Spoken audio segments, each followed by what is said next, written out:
Well, guys, we ran Orangeville on Sunday. Sorry, not Orangeville, Barrie on Sunday. And today is Thursday? Today's Thursday?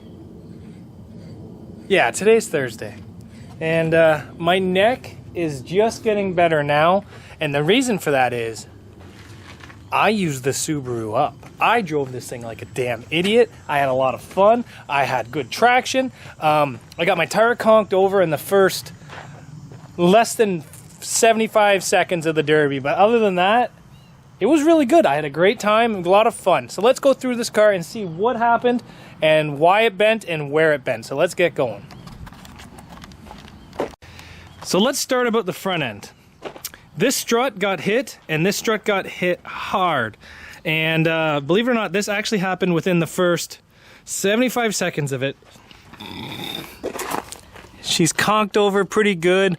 I think the only thing that saved me here was these dirt bike tires were not rubbing against the rim. As you can see, they just kind of went underneath the strut. So these really small tires actually, I think, saved me. That's the only good thing about this. I actually didn't even feel this rim being bent over. So the guy that got me, he kind of went around and parked over on that side. So then I was spun from the time he did this.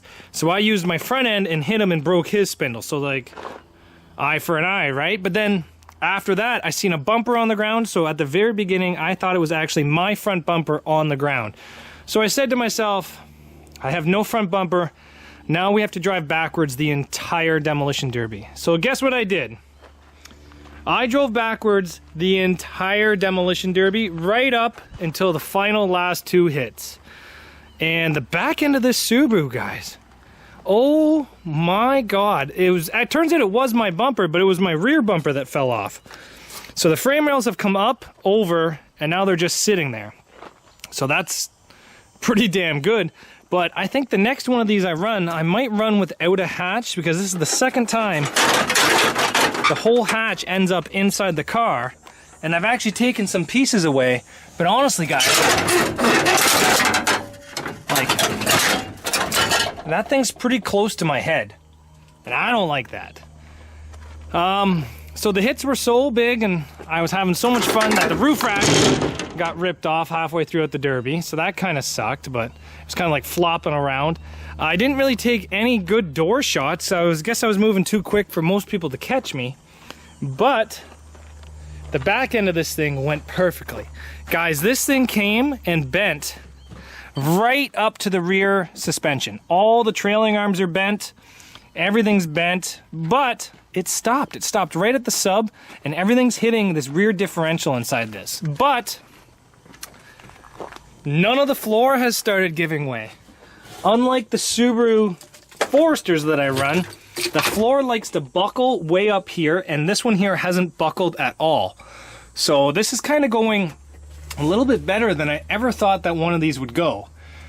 We have a plan to run this again. Oh, speaking of things didn't go the way I wanted to go, I took out the bear mace and put a fire extinguisher, and now the fire extinguisher is all dented. So that kind of sucks. But we did that. What we're going to do now is we're going to take off the roof racks. We're going to cut this aluminum hatch off so that way it doesn't hit me inside the head. We might 9-wire the two frame rails together, just from these factory little toe points right here. And then we are going to be putting a new strut in the front of it. I found all my old Subaru struts that I had, and some of these things are a little bit worse than others. So this one here is a little worse. It's got a broken spindle still in it. This one here is a little bent, but okay. And this one here is completely fine. So that's probably the one we're going to put into this. Now, the next show I'm running,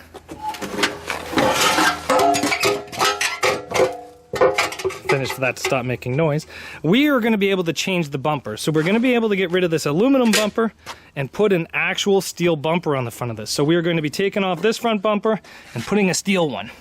Now, one of those final end shots there, the Cavalier actually cleared everything and basically ran right into my engine. So we're going to have to pull this apart and see if it's okay. I notice I don't have an alternator belt anymore, but that might be okay. We might have to see if we can get away with just charging a good battery. But the first things first is we had to clear off all the rad support and clear off the front of the hood, and then we can go from there. So I guess we're going to start fixing this thing. So we're going to jack it up and see what we can do, and then start putting pieces into it. But honestly, guys, the Subaru is extremely fun. I would definitely run another one. Windshield class. I wouldn't do pro stuff. Dirt bike tires, I think, work fantastic on this, but it's all that you have to pick the right tires for the track you're going to. If this was like a really, really soupy, sandy track, I don't think the dirt bike tires would have done it for me. But because of how hard packed this track was, the dirt bike tires were really hooking up, and when I turned, they went. So that's what I really liked about them.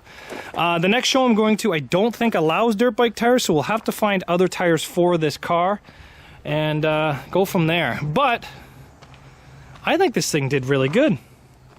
But it's time to get this thing fixed. I just dragged it back with the loader, and we're going to be changing out some of these parts so that it runs and drives again. It does still run and drive, but run and drive without a bent spindle. So if you guys like watching me do these weird cars, like these Subarus, the Nissan Quest, anything like that, make sure you guys come back, because we got some new, weirder cars for later this year or early next year.